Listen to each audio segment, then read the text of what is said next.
Hi there, this is Katy Groves, and in this video I'm going to be talking about some difficult issues that I am facing and working through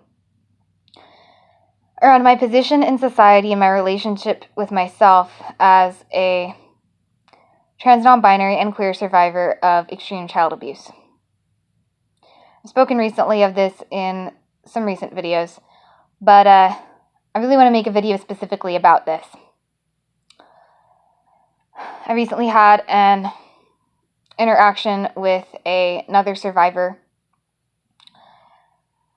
who has very different opinions about this stuff than I do. And it was very difficult and traumatizing for me, and it brought a lot up that I'm still trying to work through. Stuff that I will be working through probably for the rest of my life. Being queer and trans is difficult. It's difficult, I'm sure, for anyone, regardless of how bad they may or may not have had it as kids, how accepting their environment was, how kind or loving their parents were. Being a survivor of extreme ritualistic abuse, human trafficking, religious abuse, so on, really compounds the issues that LGBT people face. And I think that there are real issues of intersectionality here for people trying to get help, both within and outside of the survivor community. For example, I've seen some therapists who call themselves ritual abuse and mind control survivor, advocates, specialists, deprogrammer therapists, the thing. I've not seen them personally as their clients, but I've encountered them. And some of them were kind of your definition of elitist, entitled, stuffy, old, white, academic people. The kinds of people that members of marginalized communities probably wouldn't feel too safe going to. And so, unsurprisingly, a lot of their demographic was survivors of this abuse who were, while they were survivors of extreme child abuse, they were still, I think, I'm going to guess, based on what I've observed, mostly white, straight, cisgendered. People who, if they had not been born into child exploitation, would have probably fit right in with the mainstream. And so it really compounds itself when you have multiple strikes against you within the mental health community. When there's multiple parts of yourself that could be viewed in some kind of elitist, bigoted light. So, for me, it's been an issue. I've had therapists who couldn't even get past the fact that I was queer and trans, let alone a survivor of ritual abuse. Or therapists who probably could have worked with me if I was just a survivor of ritual abuse, but not if I was LGBT or different in some other way. And none of these are people that would really truly help me. But it's just a frustration that I've had. That, it seems so hard to find an open and empathetic person in the mental health professional, even out of those who call themselves REMC survivor specialists, if they're even safe and not really just programmer therapists themselves, they have their limitations. So again, the more different that you are, then the harder it probably is to find adequate help, to find people who are not blinded by whatever internalized societal prejudices exist around them.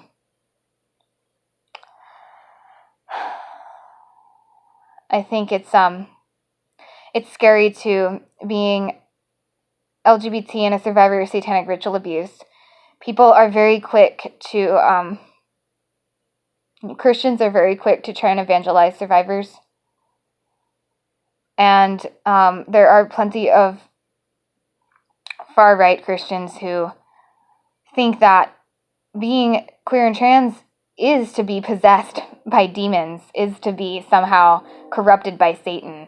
And so they just assume that my identity and my gender and sexuality is a nature of satanic abuse. They would probably assume that even if I didn't say I was an SRA survivor. But somehow saying that I am an SRA survivor, it proves to those people that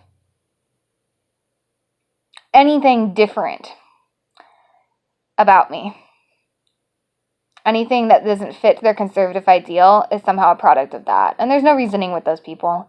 I'm not saying there is. It's just, while that's an extreme example of that attitude, I see it in a lot of different layers. It's like people in all different faiths from all different backgrounds seem to kind of agree that being straight and cis is the norm.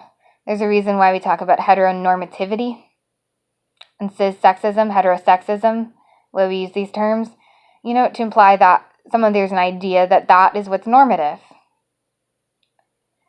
And even people who don't consider themselves homophobic or transphobic would probably agree that they see things, these are straight and cis people who see things in relation to their heterosexuality and cis-sexuality. That being queer and trans can't exist on its own. It kind of reminds me of Christians who think that Satanism can't exist on its own. That Satanism is a polar opposite of Christianity and in relation to Christianity. And that you can't come out of SRA and follow a different religion or no religion at all and have a sense of connection, have a sense of spirituality that grounds you and enables you to heal yourself and break free.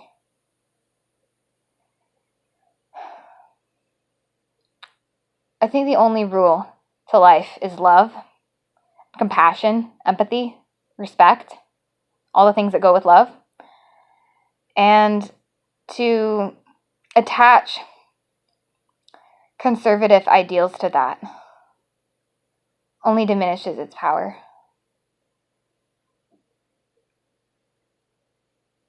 If you act out of compassion but it looks different from the person next to you, who you give that compassion to and in what way,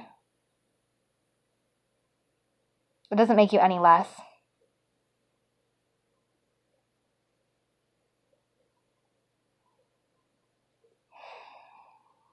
It's just extremely painful for me. I went through an unfathomable amount of shaming and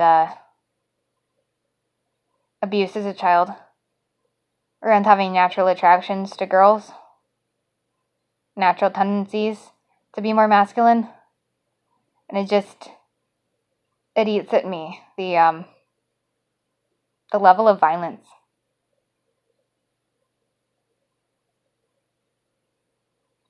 that people will do to others over this.